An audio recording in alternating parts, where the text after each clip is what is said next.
ॐ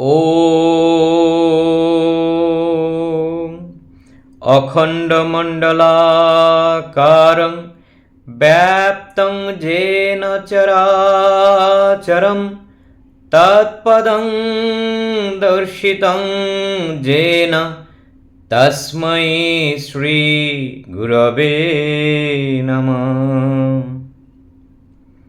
गुरुर्ब्रह्मा गुरुर्विष्णु गुरुर्देव महेश्वर गुरुदेव परं ब्रह्म तस्मै श्रीगुरवे नमः।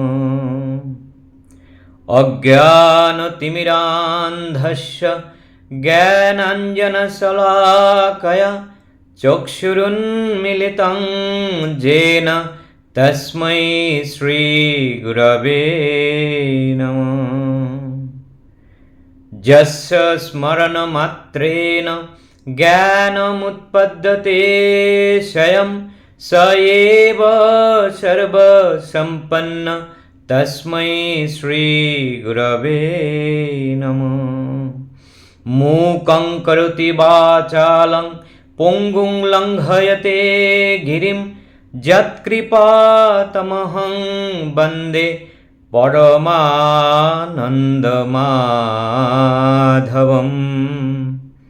वाञ्छाकल्पतरुभ्यश्च कृपासिन्धुभ्यो एव च पतितानां पावनेभ्यो वैष्णवेभ्यो नमो नमो। पतितानां पावनेभ्यो वैष्णवेभ्यो नमो नमो। पतितानां पावनेभ्यो वैष्णवेभ्यो नमो नमो।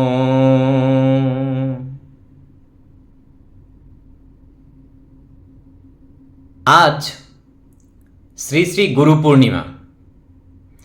এই দিনটি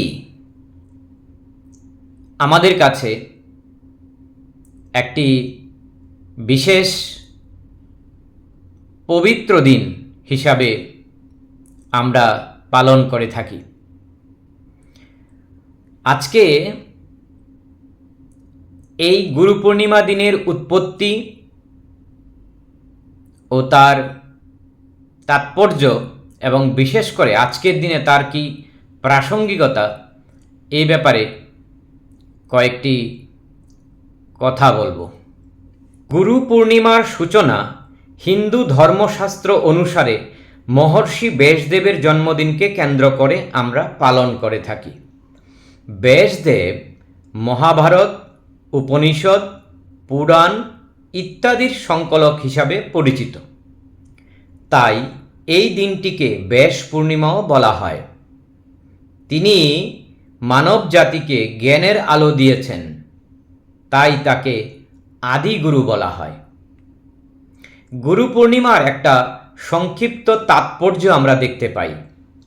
গুরু শব্দটির অর্থই হল যিনি অন্ধকার বা অজ্ঞতা দূর করে আলোর বা জ্ঞানের পথে নিয়ে যান। গুরু শুধুই একাডেমিক শিক্ষক নন, তিনি হতে পারেন যে কোনো এমন ব্যক্তি যিনি আমাদের জীবনে সত্য, ন্যায় ও আলো দেখিয়েছেন।